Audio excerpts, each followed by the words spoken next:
The Deercast is brought to you by Divana Hunting, Tom's Targets, Style, Game Larder by Tarrant Refrigeration, Harkeela and Fox Bullets. So hello everyone and welcome to another episode 39. Thank you very much for everyone who's stuck with us of the Deercast. And today we're joined by Dr. Chris Garrett, who is joining us from Shootsert. Chris, thank you very much for joining us. That's a pleasure. Thank you very much for asking me, and hopefully an opportunity to explain to your listeners some of the difficulties faced with gun licensing renewals and applications, which have changed considerably over the last few years. Absolutely. It's certainly a topic on the tongue of a lot of people, Tom and I included. So we like to just start by asking our guests just to talk a little bit about their sort of background, and would you give us a little bit of an explainer on what Shootsert is and what it does? Absolutely. Shootsert, when we set out as Shootsert, we certainly did not set out to create a commercial venture and being proactive in that. We were in fact simply reactive to the circumstances that everybody found themselves in. And to explain that, I'll tell you the history. And it started off in 2016 when the Home Office decided that shotgun firearms license application should be accompanied by some sort of medical certificate, hopefully helping the police decide whether you were an appropriate person to be given that license.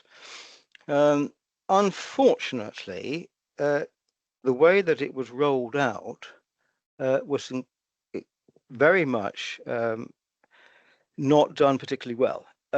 It was sporadic, it was ad hoc.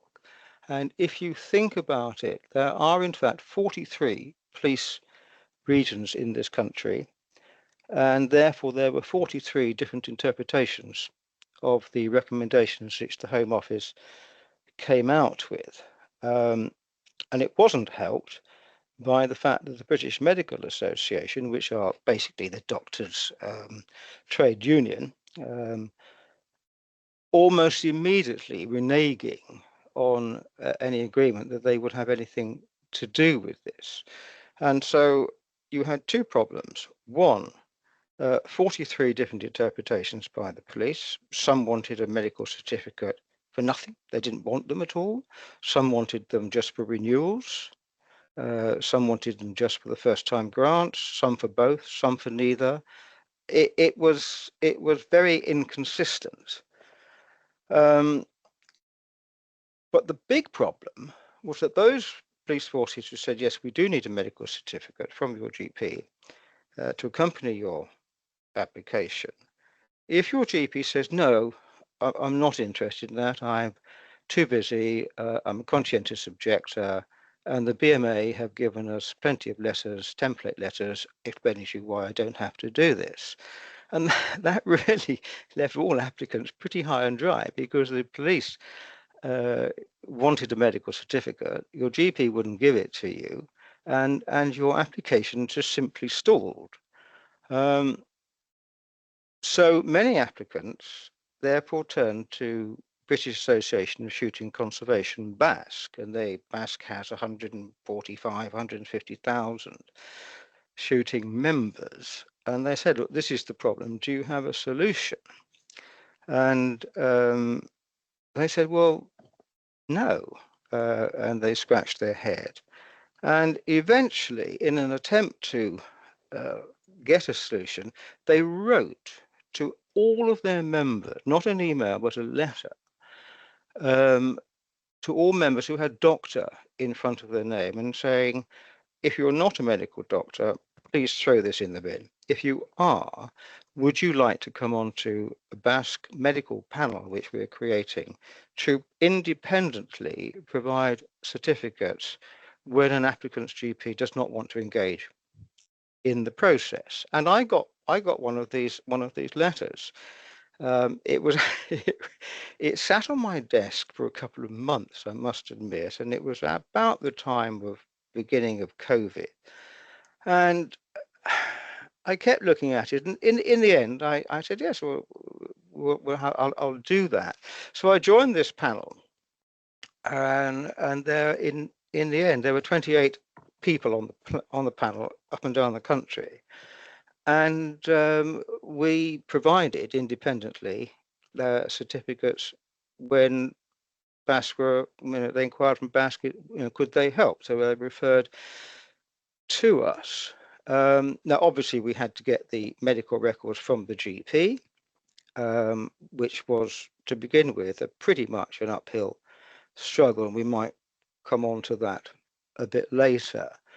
So that is how it started, and the attitude which I took was that if I was going to do this, I would do it properly or not at all. And to that end, when it got a bit busy, I asked a colleague of mine who we'd done projects before to come on board and help me with the logistics of it. He's non-medical, I'm non-technological. We get on like a house on fire, and we all have our parts in this. So I run the medical side of this, and as we got busier, we developed a website because a lot of questions repeated, so we had the standard answers to that, and that is how it actually started. So that is where Shootsert was formed, and we've been successful since that time. The panel, overseen by BASC, changed with time, and as we got busier at Shootsert, we incorporated some of the panel to come and write some of our requests as well. They all have to go through a specific training program. Even though they've been doing it for many years, we like them to do them the Shootsert way, because what we do, we don't cut corners, we don't compromise, and we take our time, because we have to get this right. The police have the difficult job. They have to make the decision whether to grant or deny your license application. We don't have to make any decisions. We don't have to make an opinion, and we are in fact specifically asked not to give an opinion. We just have to give them the information in a form which they can understand, because they're not doctors. We have to dress it in layman's terms, if you like, to give them all the information which they require. Now, the ball game changed in November 2021, when the next Home Office guidance came out, which specifically said everybody, regardless of whether it's the first time or renewal, everybody had to have a medical certificate. Police forces were not allowed any discretion, so it took off then. And that decision was made, unfortunately, after the tragic events of the shooting in Plymouth, and that was the knee-jerk reaction. That made the situation for applicants worse, because now everybody needed them, and the GPs were getting less and less keen on doing these at all. So it grew. The panel, as I said, was made up of about 28 people, all doing it their own way. Although some of them were now working with Shootsert, we did the admin side of it for them to get in the notes of the GP, which was very, very tiresome. And we let them write ours, and then they could do their own as well. But when they came on board with us, they gave up BASC and they just worked with us. And last year, there were concerns with BASC about the uniformity and the quality of the report or the certificates that were going to the police. There were one or two questions by the police. And long story short, we were approached by BASC to see if we would do it all. And in July of last year, the whole panel was disbanded, and everything now comes to us at Shootsert. So if you were to apply or ask BAS, look, I've got a problem, my GP won't do it, where do I go?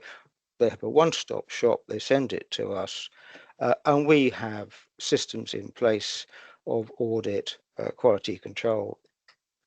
We have things pretty well buttoned up. So that's where we are. That's where we are now, and we have grown, and we are now the only provider. There are others, obviously. We are the only provider that is specialist. We don't do anything else. We don't do taxes or sick notes. We just do gun licensing. That is all we do. We hope that we do it well, and we are now the recognised providers by BASC, CPSA, Countryside Alliance, National Gamekeeper Organisation. They all endorse what we've done. And I've written articles about depression and exploding the myths of that with gun ownership in various shooting magazines to try and promote safe reporting and safe certificates for the police so that they come to the right decision. Now, I do stress this is absolutely crucial that we do not make a mistake. Shooting is under threat. We all know that. Changing governments don't help that situation. But we now have a robust system which is in place. I should have declared two interests at the start of this podcast. The first one being that I've actually used Shootsert at my last renewal, and I've got to admit the process was seamless. I also think you're far too cheap for what you do, but you might disagree with me on that one. And then the other interest I have to declare is my wife is a GP, so I hear the sort of other side of the story. When I get very grumpy that my GP won't give me a note, she's the one that then says to me, "Well, I don't want to give notes to my patients, etc." So it's quite an interesting dynamic. But the point you just picked up on depression is one that I think is, to me, quite a pertinent one, because I quite often hear it amongst sort of shooting friends or people within the shooting fraternity who say, well, I would never go to my doctor with any mental health concerns because I'm scared that when it comes to renewal time, someone would see that as a reason to take away my license. Well, there's a can of worms, isn't there? Two things. First of all, I'm glad you think that we are cheap. We do try and keep the costs reasonably competitive, but unfortunately, a lot of people will go to the cheapest option that's available. If you were to do a Google search, companies will come up, and they will be less expensive than us. Now, we charge £79 plus VAT. But if you are a member of the CPSA, well, you know, we charge £79. There are others that cost less, but we try and give quality reports which the police like, and we get very, very favourable feedback from the police. But if you think, and if you're a member of CPSA, Countryside Alliance, BAS, you get a discount anyway, so that brings it down to a bit less than that. But if people think that this is actually expensive, you must remember that your license is for 5 years. And I'm not quite sure where you live, but where I live, a pint of Guinness is £6. Now, the cost of your certificate from Shootsert is therefore equivalent to 1 pint of Guinness every 5 calendar months. So it's cheap. I know you've got to spend it at the beginning, but it is actually incredibly cheap. And I'm quite sure that the police would at some point argue that although they increased their fees by 120, 130%, it's spread over 5 years. And I know people complain about the cost of things, but shooting isn't cheap. A slab of cartridges will set you back, 100 pounds. So it is relative, and I think we have to do that. What was your second question, apart from the cost? It was About in relation depression. Yeah, it was about mental health, because it's something I often hear sort of people say of, oh, well, if I ever did have a problem, I can't go to my doctor because I've got a firearms or a shotgun license, and they're scared that come renewal time that'll get flagged up. But you just touched on it earlier, and how Well, you approach it might be quite different. well, let's to be clear on this. Depression is absolutely not an automatic bar to shooting, and I've written about this, and that it is time to explode this myth, and that we should all adopt a common sense approach to this. And now, the facts medically are quite simple. 1 in 4 of us, approximately, will develop a mental health issue at some point in our lives, on average. Depression is the most common, and sadly, these figures seem to be slightly increasing with what is going on in our world at the moment. Now, in the younger cohort, Gen Z or Gen Z, they're the people aged now up to their mid to late 20s. It's reported that 1 in 4 already have some form of mental health issues. The good thing is the younger group seem able to deal with it reasonably well. They don't see it as a stigma, and they take the attitude it's okay to tell somebody if you're not okay, and they do the sensible thing, and they go and seek help from their GPs or other organisations as required. The problem is us older members who struggle to acknowledge any problems, and we wrongly see mental health as some sort of failure or stigma, and sort of soldier on with a stiff upper lip attitude and not bother our GP. And this, as you rightly say, is compounded by unfounded concerns that a history of depression in their medical notes might negatively impact their license renewal or grant. And there are comments on social media and in the shooting press that anyone with a gun license who develops a mental health issue should not consult their GP, as this could prevent them getting the certificate. And that does little to help.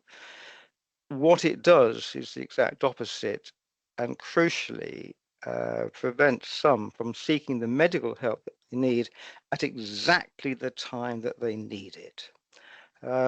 So the Home Office have adamant about this, and they've recognized that depression is not a bar, and it understands that a lot of people, have go through difficult times. There are life events, there's redundancy, there are bereavements. You are not in control of these things, and to have a reaction to those things is the normal medical response to that. Now, we've been trying to get the message across that the police agree with this, and it is encouraging, very encouraging, that the National Police Chiefs Council has just earlier this year launched a new guide to support firearms holders who are experiencing mental health issues. You can download it from the BAS website, I'm sure, and the police take the attitude that it will be handled sensitively and appropriately. And having been working with the police for over 5 years now, there is a myth that the police are out there to stop us shooting. The opposite is the case. There will always be difficult individual cases, but I can absolutely assure you that the police are there to help you and to work with you. And so it is crucial that you seek the medical help without fear that it is going to affect your livelihood, if that's what you need as a gamekeeper, or your competitive shooting, or just your pastime. All these things are important in recovering from certain things. And I can easily give you an example. We make it up as we go along. Mr. Jones, it's always Mr. Smith or Mr. Jones. Mr. Jones today enjoys his shooting and going to the local playground with his mates on Thursday evenings. Now, he's made redundant 2 months ago, and he was managing okay, but sadly his wife has now just passed away. And he understandably develops a reactionary depression. This is the classic example that you're talking about. What does he do? Well, Mr. Jones is a sensible chap. He does a sensible thing and presents to his GP for support. He started on some antidepressant drugs and referred for counselling, bereavement counselling in his case. He was, in fact, encouraged to continue shooting. It's got positive social and well-being benefits, and obviously he's got the clear camaraderie and social support of his mates, and he goes out on his Thursday evening, enjoys his shooting and the company, and a drink with his supportive friends in the pub afterwards on the way home. So when his license comes up for renewal, his supportive GP might say, well, I don't do these, but we have a relationship with Shootsert. You apply to them and they'll give you the certificate, because they're not comfortable. Many GPs, and we come on to this again, are not comfortable in giving a medical certificate when there are difficulties. They're quite happy to sign it if it's straightforward and everything's positive. But when there are problems, they don't have that experience. So he comes to us, and what we could do is say, well, he suffered with depression, and that required treatment, and he was given an antidepressant therapy. That will do nothing for the police. All it'll do is fill out his form and raise more questions than answers. So we at Shootsert pride ourselves in the quality of our reports, and we give context if there is a problem. And that's what the police want. So in this case, we would tick the box saying depression, tick the box saying antidepressants, and then we give a narrative in a way that we hope the police will understand. And we would write that Mr. Jones developed a period of depression 2 years ago.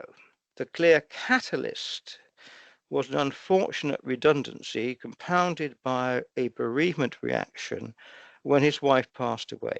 He sensibly attended his GP for support and was given a short course of antidepressant medication. He was also referred for bereavement counselling, which he attended. He recovered well, and 6 months later was weaned from his antidepressants. And I can confirm that he has remained fit and well from this point of view since that time. As such, this episode was reactive, isolated, and now historic.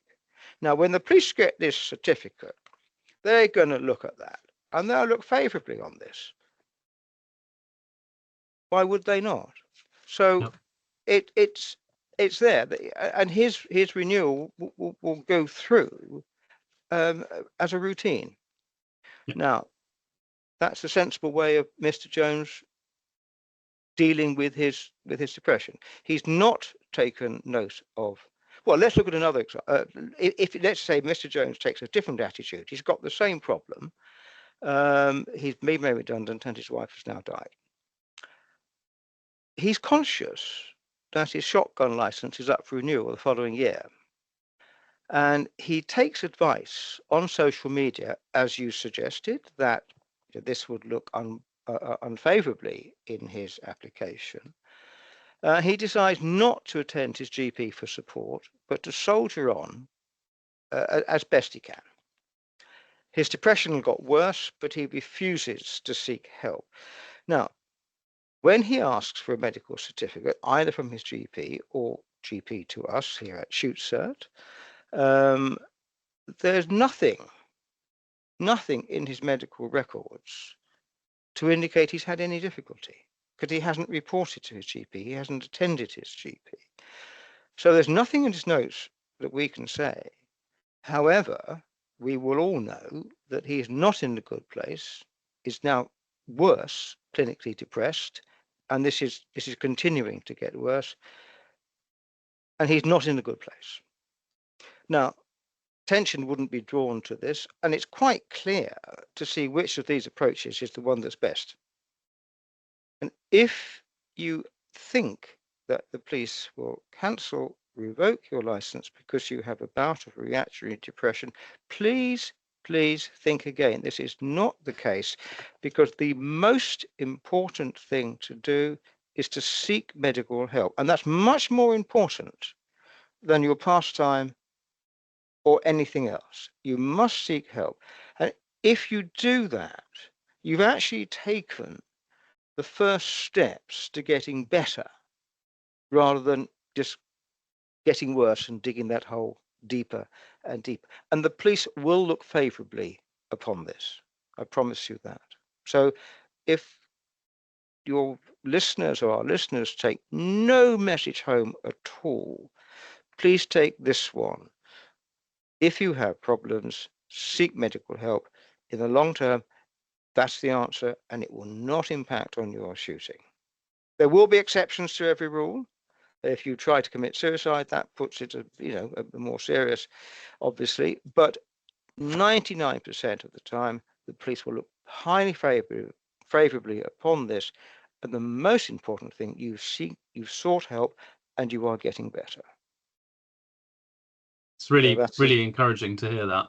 I think it's important. I think it's something that, well, I even having read a lot of the stories and things people say on the stalking directory and other places, it is a very common trope that people say, don't say anything about it, keep it to yourself. But it's very encouraging. So essentially, you should act in a sensible way, in a reasonable way, and as if you didn't have a firearms license, seek help when you need Precisely. it.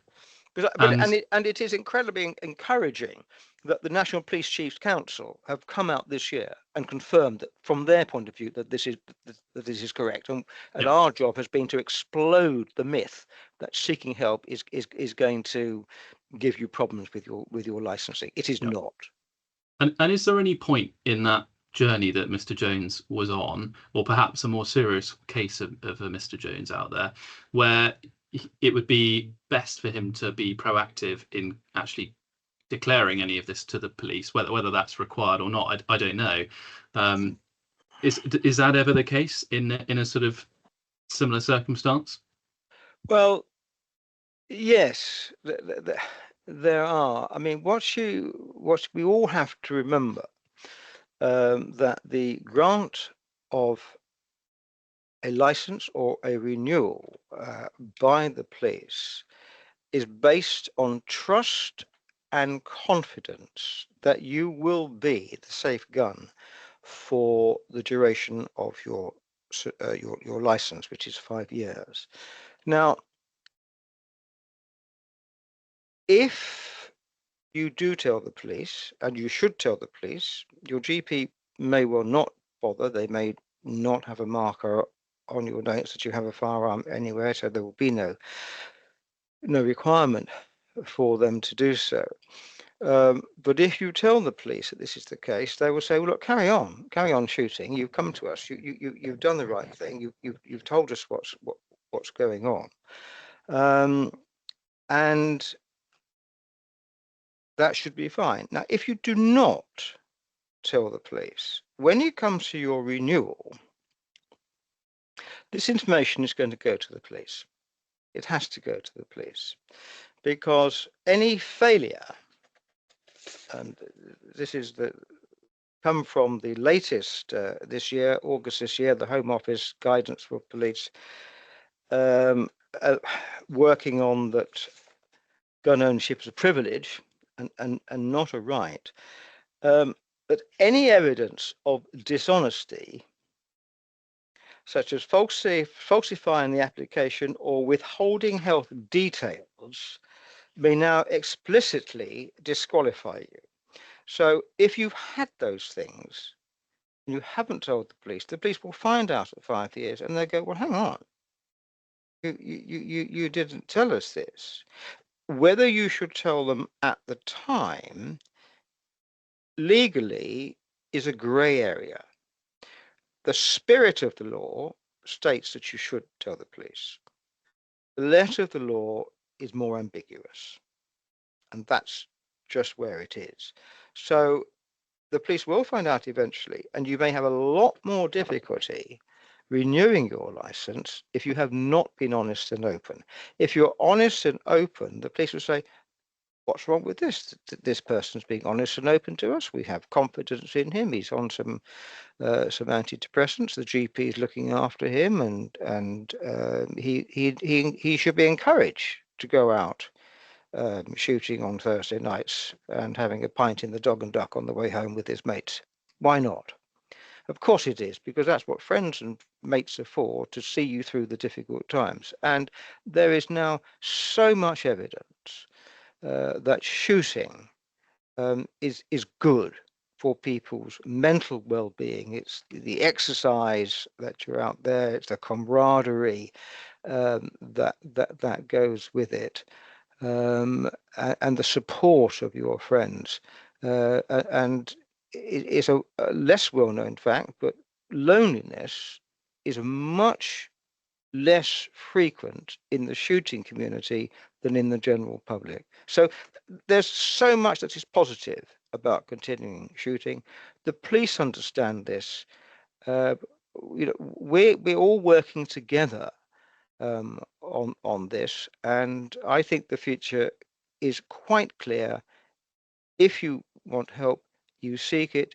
If you keep the police on board, and you've done that, when your renewal comes round, it'll just go through on the nod because you've done the right thing. And if you think about it, it's just common sense. It's nothing else, just common sense that you should seek help at the time that you need it, without fear that it's going to interrupt your pastimes.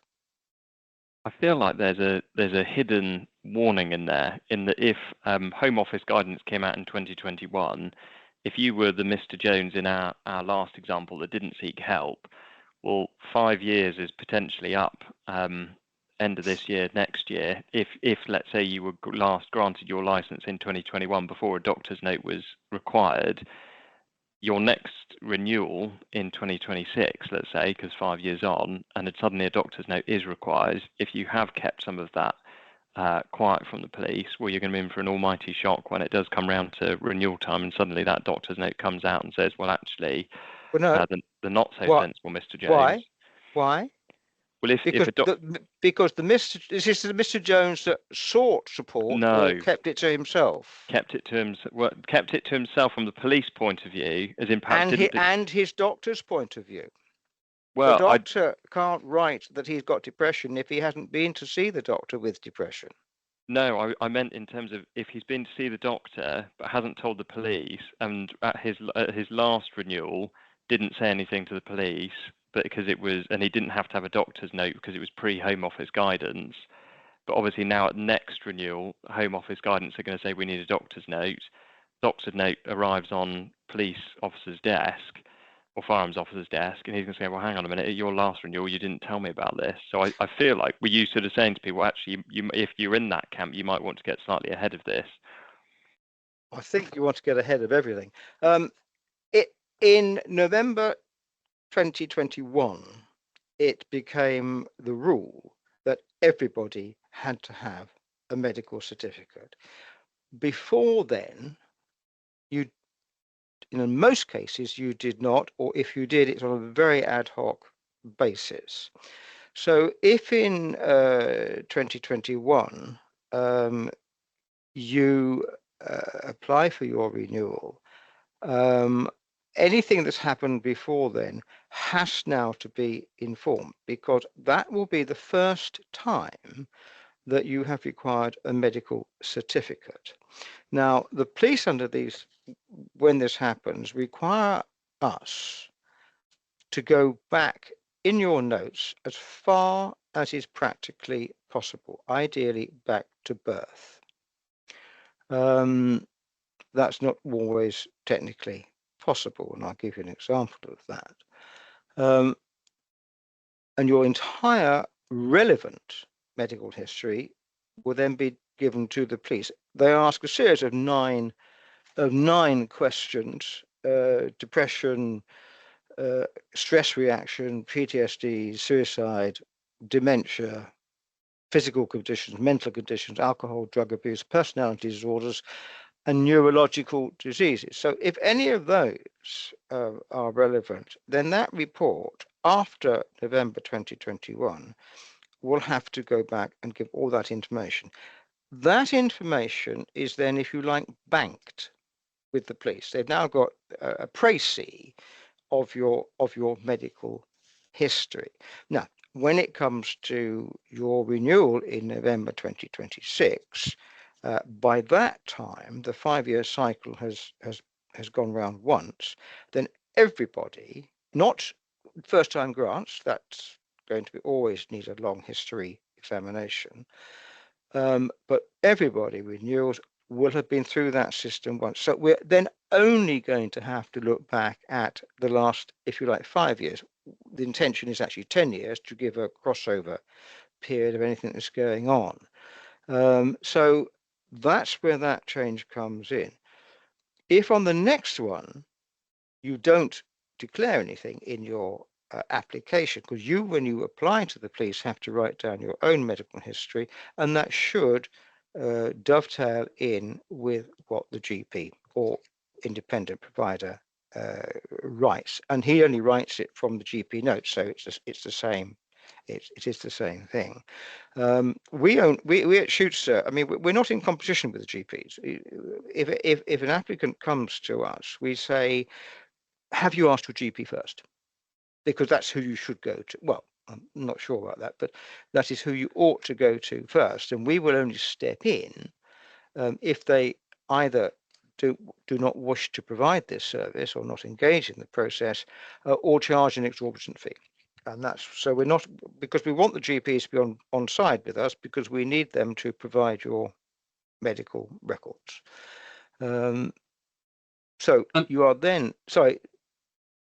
Well, no. It just occurred to me that to Tom probably and yourself, obviously, the reasoning is quite clear, but to me, perhaps naively, I don't quite understand the reluctance of GPs not to want to engage and sort of help their patients in this, because from what you've said in your opening remarks, they aren't being asked to give an opinion. They're only asked to answer 9 questions that seem, to the naive like myself, fairly cut and dry, sort of yes or no answers.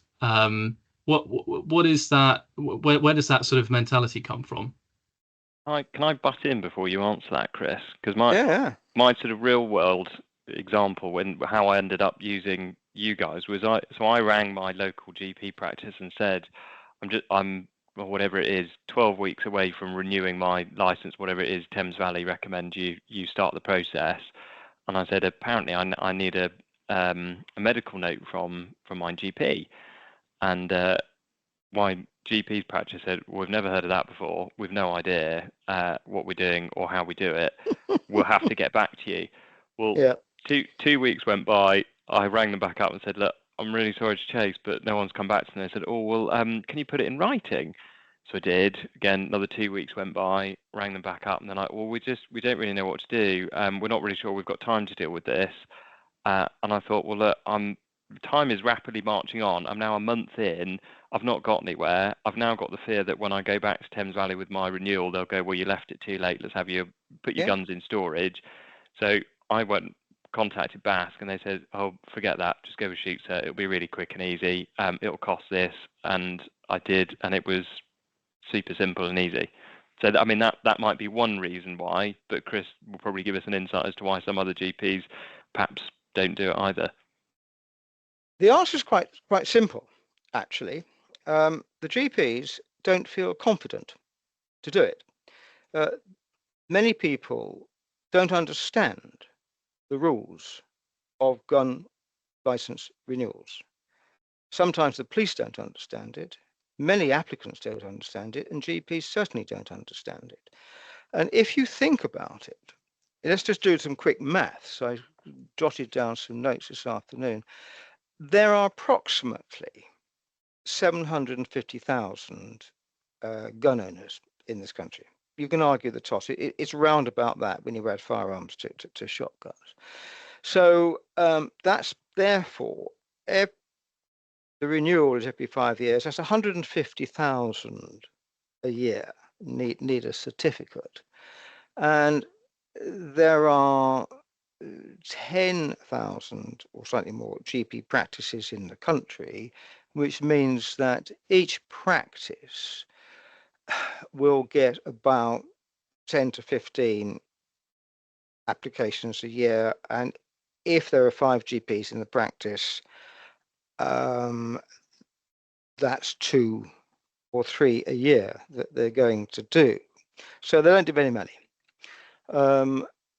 They don't understand. They are not going to read August 2025, 45 pages of the Home Office recommendations this time.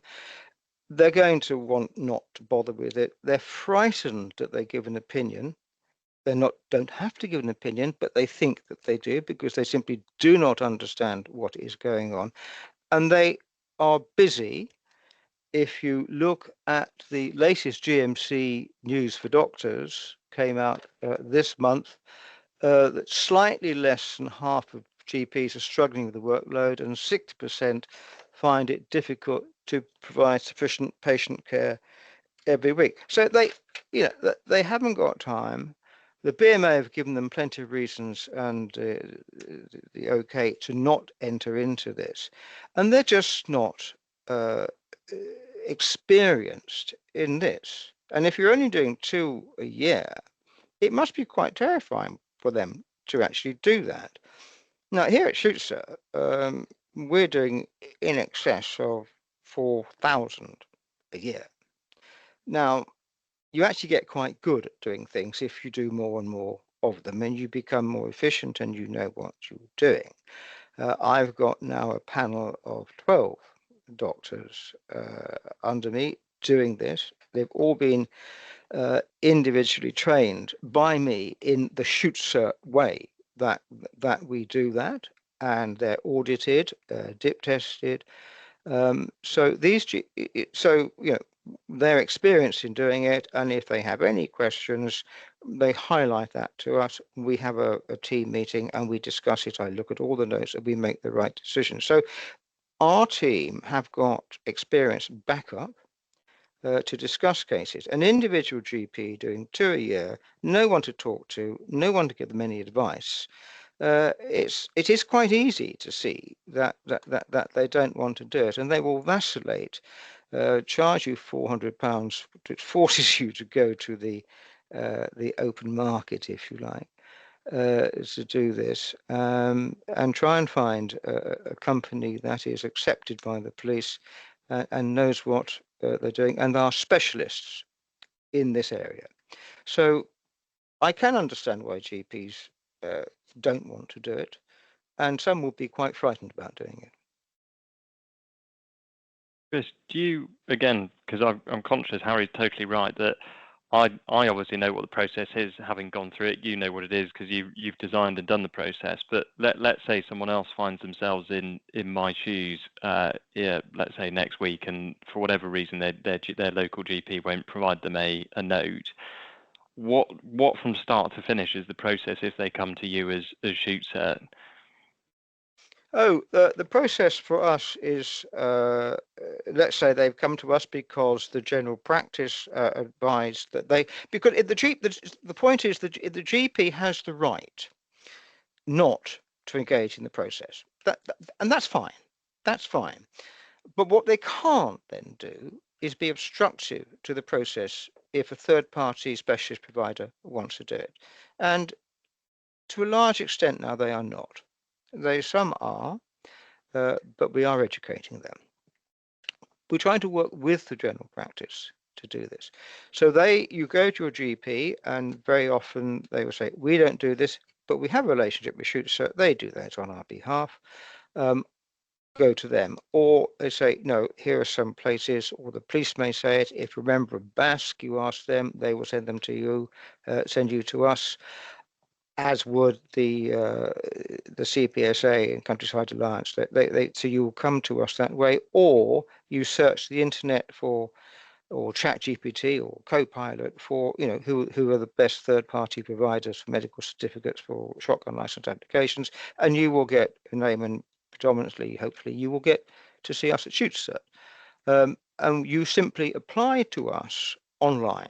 It's a pretty simple process. We make it incredibly user-friendly. I can use it, and I am pretty useless at computers, I have to say. Fortunately, my partner is particularly good at that, so that's absolutely fine. And our website is designed to be used by people who will be comfortable with the way of doing, and it is straightforward. We give you a list of things to get together before you start the application. You get those together, and then you don't have to stop. You've got all the information. And we reckon it takes the average person 10 minutes to fill out our form, hit send. Well, you actually, before you hit send, you have to pay us, but you hit send, and then a letter is generated to the GP asking for a SAR, which is a subject access request, which is basically all of your notes. And we want all of them, every single thing of it, because that's what the Home Office wants us to have. And we also want the GP to send it directly to us, which is what the Home Office want, not via you, so you could perhaps change it or tamper it or remove things. Fortunately, most of it is now electronic, so that makes life a lot easier. But they have, up in law, they have 28 to 30 days to supply us with that information. I'll tell you what it is now and then what it was before. So because we have a good relationship with many general practices, we can, on occasions, send you your request for a SAR, which you sign for in the process of application with us. We can, in fact, get the records the next day, and you may get your certificate emailed to you that day or the day after. So it's as simple as that. Now, if the GPs are going to take 30 days to send it to us, then that delays the whole process. But that is out of our control, although we do send timely reminders to them, reminding them of their obligations. And then we get your notes, and then we send you your certificate, which you then attach to your Form 201 from the police and send it all together, and then that starts the police process. But we advise very strongly that you start this process 5 months before your expiry date. That gives leeway, and if you get your application in on time, if the GP is going to spend 30 days, you're down to 4 months. If you get it in within 3.5, that'll allow you an automatic extension of your license for 12 weeks after the expiry date, if the police are going to be slightly slow in developing it, and getting through that and giving your renewal. So we advise that you start early. That is within the period of time that our certificates are valid. They're only valid for 6 months, according to the police.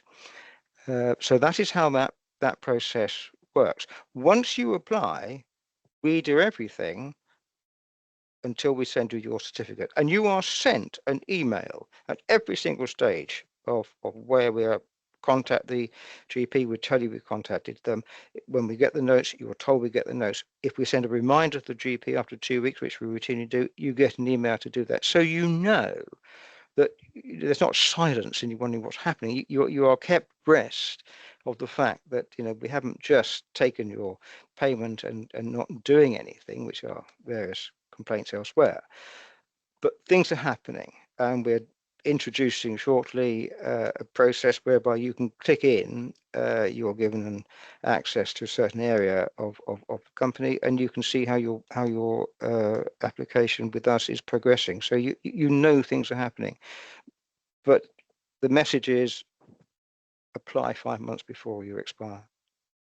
Wow, gosh, that is a long time. And I was perhaps in the camp that maybe left it slightly too late when I did my last renewal. Although I did start, I think, 2 months before expiry, which I thought naively would give me plenty of time. How wrong was I? It did actually take my GP exactly 30 days to send my medical notes to, because that's what they're allowed.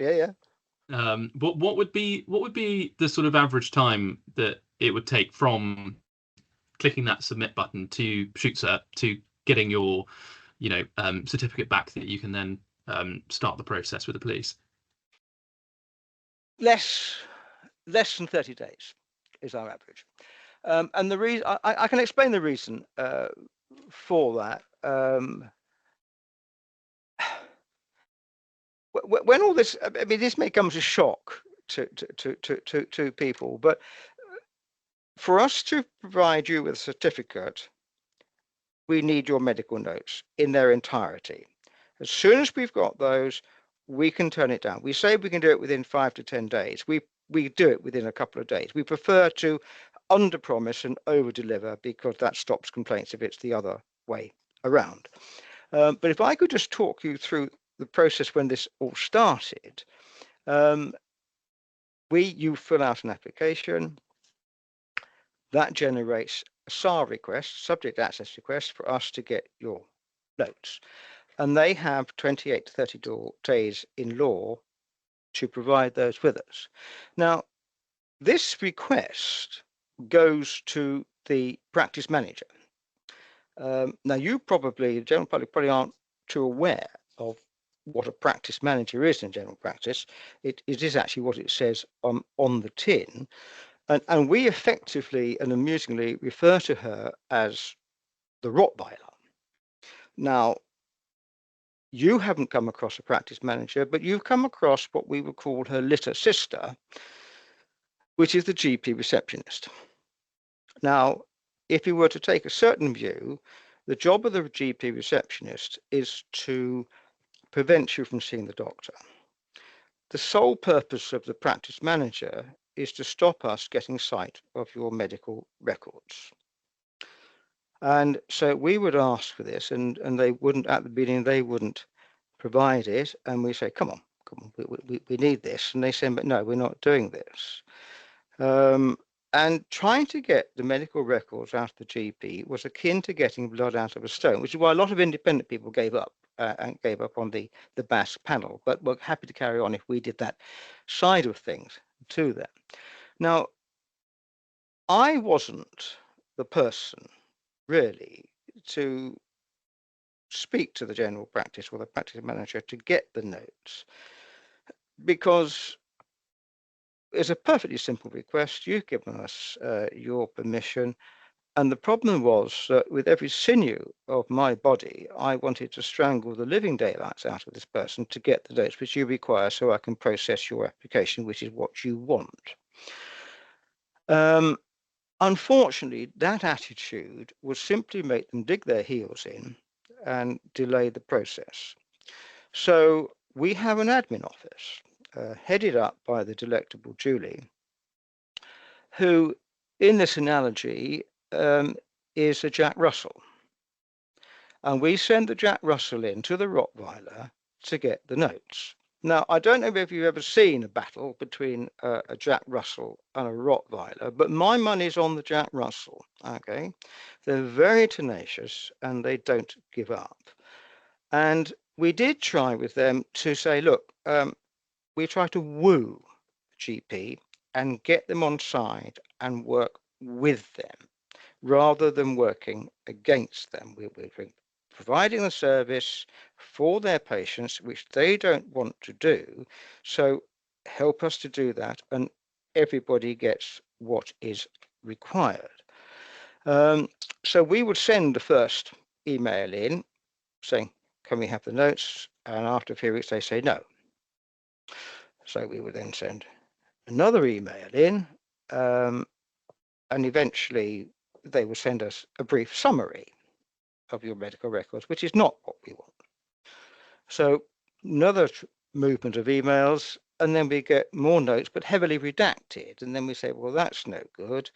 And this went back and forth. And about after 7 back and forth emails, we got what we wanted, which is your entire medical record. Now, just to be fair to the general practice at this point, we are asking them to release your sensitive and confidential records. And they really want to know where they're going. They don't want to send those anywhere. We have to have them to do the report. They may not be comfortable in letting those go. So it takes a little bit of time to develop that relationship with the practice. So the next person that comes along for that practice, it only takes 6 emails to get it. And then the next one comes along and it takes about 4, because with each email that we send, the iron fist starts to come out of the velvet glove, because we want the records and we will have them. We don't want to threaten the ICO office, the Information Commissioner's office, but we have to on occasions. If you like, we're training the general practice to provide them. And after a time, we send a request in and we get them, by this very difficult practice, the next day. We've built up that relationship. I won't say that the Rottweiler and the Jack Russell are having drinks on Friday night together yet, but more often than not, we then get an applicant who goes to the practice, say, can you do this? And then they say, we don't do that, but we have a relationship with Shootsert. You go to them and we will send them straight across. Now, it takes a time with that general practice to do that, but that is what's happened. Unfortunately, with 10,000 GP practices along the country, it takes a time to work through them and get them all on side. But after 5 years, we have tremendously fast turnovers compared to what we had at the beginning, and it's because we at Shootsert have built up the trust with the general practice and the trust with the police as well. So we provide that global service to provide the right information in a timely fashion, which is correct. We've missed nothing. We give that to the police, pass the gift over, and they will say, oh, this one's come from Shootsert. Yeah, well, they said there's nothing in this one, and they know there's nothing in that one, because if there was, he would have said it, and it just goes through.